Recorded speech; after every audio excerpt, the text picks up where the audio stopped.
quite a lot happened for Kedar Jadhav over a few hours.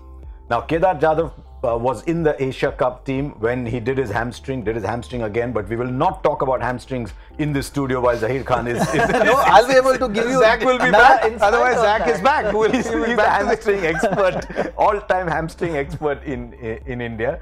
But take a look at the timeline for Kedar Jadhav. So, he goes back for rehab. He's then passed fit again. He said something very interesting about the NCAA though. He said, if they have passed me fit, then I must be fit. I will give 100%. If I fail again, then it means the people who certified me fit were wrong. So that's an interesting topic for another day anyway. He's asked to join the India A squad. At 9:30, he plays the game. He makes 41 of 25 balls. And our producer has been a little naughty and said takes 3 consecutive twos, which is in there as well. And then the team is picked at 3:30. He's not been picked. The only reason I can think of for this is whichever that India A, B, C, X, Y, Z. I don't even know the tournament. I thought of the Challenger. It's the Devdar. It's basically a tournament where it doesn't matter which team you're in. Yeah. So anyway, I don't like this. That's a separate issue. At 6 p.m. he says he's fit. At 9 p.m. they said he's not considered due to fitness issues. History. Due to fitness history. I think that's the key. Yes. Fitness history. Because it's not the first time. Correct. So what has changed? No, I think so.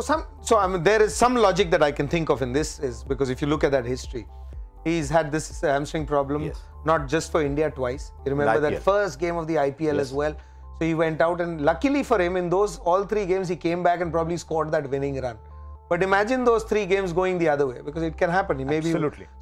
So when you look at an Indian side where you have the choice that you have around these days, the captain, coach, selector, whoever's making the call, because you don't even know that these days, would make that call and say, listen, I agree. If you're preparing for the World Cup and if there's going to be a built side or a settled side, what if this occurs again?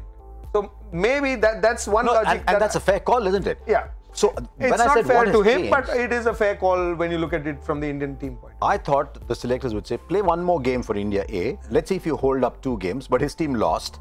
But from the time they said his fitness history is an issue to the time they picked him, nothing has changed. I thought fitness history was a fair call, saying, okay, play one more game. But then you have him in the next 2 games. Again, he's playing the 4th and 5th game, so there's a little... Well, again, but all this is out of our syllabus.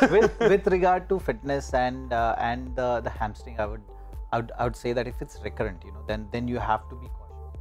And when you have to be cautious, it's best to test that hamstring over the period of time.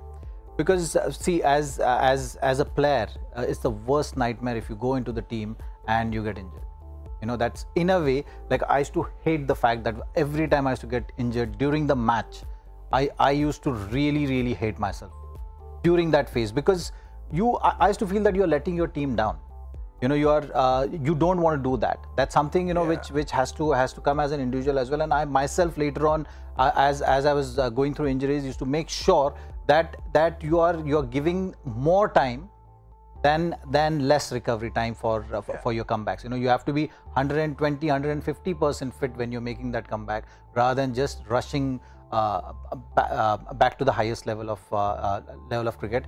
Having said that, I think it's very important, and no one can guarantee you. No one can guarantee you that even if you cleared by fitness, even if you are able to do 100 sprints, and then you go and play that match, who knows? You might get injured in the while taking the first run as well. So fitness and clearance of fitness doesn't give you the guarantee that you're not going to get injured again. But you have to take your time and tick all the boxes, do everything possible to make sure that you are fit and ready.